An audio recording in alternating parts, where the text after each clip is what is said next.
नरेंद्र को विवेकानंद बनने के लिए रामकृष्ण की जरूरत पड़ती ही है।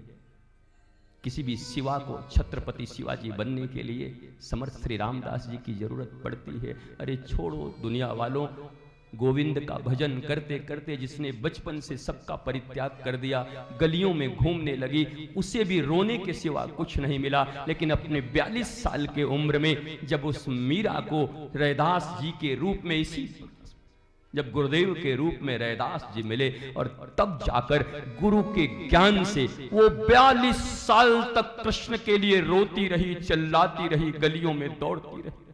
अगर मैं जान जाती कि प्रीत किए दुख होए, तो नगर ढिढोरा पीटती कि प्रीत न करियो ये काले से कोई। इतना दर्द मीरा के जीवन में, पर गुरु जब मिलते हैं, अचानक 42 साल की उम्र में रैदास जी को गुरु के रूप में स्वीकार करती है। रैदास जी ने अपने जीवन के कुछ ऐसे सूत्र दे दिए, केवल राम नाम तो कहने की बात है, जीवन के ऐसे सूत्र दे दिए, सारी दुनिया कहती है, गोस्वामी तुलसीदास कहते हैं कि गुरु बिन भव निधि तरहि न कोई, जो बिरंच शंकर सम होई। पर मीरा कहती है भव सागर सब सूख गए हैं। मीरा कहती है भवसागर पार करने की चिंता वो करें, मेरे तो गुरु जिस दिन से मिले हैं मेरा भवसागर ही सूख गया है, पार करने की जरूरत नहीं। बाबा तुलसीदास से आगे बढ़कर एक शब्द कह रही है मीरा, तुलना नहीं है, लेकिन समझो मीरा कहती है कि हमको अब कोई भवसागर पार नहीं करना है। ऐसी लागी लगन, गुरु चरणन में लागी प्रीत, ऐसा रंग, ऐसा मेरा मन मतंग हुआ है क्या। बोला दुनिया भवसागर पार करने के लिए सोच रही है, पर वारे मेरे गुरुदेव तेरी ऐसी कृपा हो गई कि हमारा भवसागर सूख गया है, कहीं आने जाने का कोई मामला ही नहीं बनता। पार क्या करना है साहब।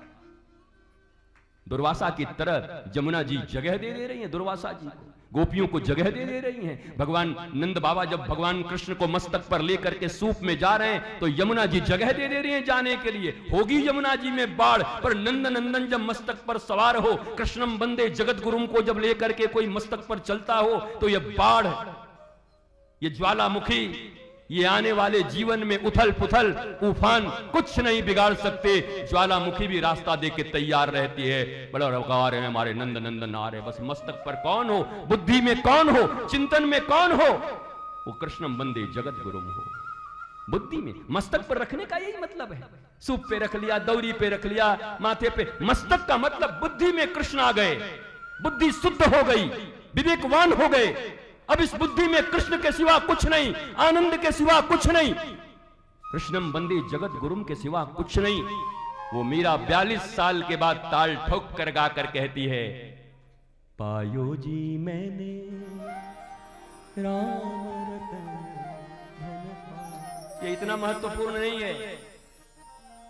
बात महत्वपूर्ण क्या है, क्योंकि वो तो 42 साल से 3 साल से सबका त्याग कर दिए। मूर्ति को लेकर के कहती है मेरे गोविंद मेरे पति, 3 साल से लेकर के किसी को नहीं मानती, किसी से बात नहीं करती विग्रह के सामने। लेकिन बात नहीं बनी है, बात अब बनी है जब जिंदा गुरु सामने आया है, लिविंग आइडियल आया है, जीवंत गुरु सामने आया है, अब जाके बात बन रहा है। मुझे कभी कभी ताज्जुब होता है जब भगवान के विग्रह का आड़ लेकर जब कोई अपने जीवंत गुरु का अपमान करता है कि मैं तो राधा का हो गया, मैं तो कृष्ण का हो गया। इससे बड़ा पतन जीवन में कुछ हो नहीं सकता। व्यासपीठ से कह रहा हूं, हिंदुस्तान के प्रत्येक साधु संत महात्मा पीर फकीर सब मुक्त हस्त से इसका समर्थन करेंगे, प्रत्येक ज्ञानी भक्त समर्थन करेंगे। जब भगवत विग्रह का आड़ लेकर जीवंत गुरु का परित्याग, लोग कहते हैं बलि ने तो महाराज गुरु का त्याग किया था, बलि तो असुर था, उनके गुरु भी शुक्राचार्य थे, लेकिन वहां भी मामला तब था, त्याग कब किया था, जब जीवंत वामन भगवान आए जीवन में। मैं भी तुमको कहता हूं, अगर तुम्हारे भी जीवन में किसी दिन मुरली लेकर के श्री कृष्ण साक्षात कहे मैं आ गया हूं, और गुरु सामने खड़ा होकर के कहे कि कुछ मत देना, तो तो तुम भी शुक्राचार्य की तरह, बलि की तरह अपने गुरु का परित्याग कर देना। पर पहला शर्त यह है कि धनुष बाण हाथ में लेकर या मुरली लेकर के कोई कृष्ण तुम्हारे सामने आना चाहिए। खेल करते हो, शब्दों से खेलते हो। हिंदुस्तानियों की आदत है शब्दों से खेलने की। शब्द बहादुर हैं लोग। विग्रह है, विग्रह, विग्रह के सामने गुरु का अपमान, विग्रह के सामने गुरु का अपमान। और वही महादेव नमामि समीशान निर्वाण रूपम, काकभुसुंडी का रूप जो मैंने बता दिया 2 दिन पहले। क्या हुआ? तो 42 साल में मीरा ने कहा, पायो जी मैंने राम रतन धन पायो, नाम रतन धन पायो। और अगला लाइन, वस्तु अमोलक दिन है मेरे सतगुरु, वस्तु अमोलक, ये तुम्हारे काम पायो जी मैंने 42 साल में मौज पायो, आनंद पायो। लेकिन वस्तु अमोलक दीन है मेरे सतगुरु ने। और यही पुंडरीक भी कर। मैं तो तुमको कहता हूं कहीं पे तो प्रणत हो जाओ। भारतीय दर्शन में हर कुछ संभव है। नहीं चाहिए गुरु, छोड़ दो। नहीं चाहिए भगवान, छोड़ दो। पुंडरीक, भक्त पुंडरीक केवल अपने माता पिता की सेवा करते हैं, केवल। पर 100%, 100%। और भगवान जब आए हैं विट्ठलनाथ मिलने के लिए, आवाज लगाया, मैं। बोला कौन? बोला धीरे बोलो। माता जी को सुला रहा हूं, सेवा कर रहा हूं। बोला मैं दर्शन देने आया हूं। पुंडरीक ने ईंट फेंक दिया ऐसे, खड़े रहो, चुप चुप, सुला देंगे तब आएंगे, वेट करो। भगवान बोले मैं भगवान हूं, जानता हूं, चुप, खड़े रहो। ईंट दे दिया, ईंट पे खड़े हो गए। इसलिए नाम पड़ा इट्ठल। बाद में लोगों ने बना दिया उसको विट्ठल।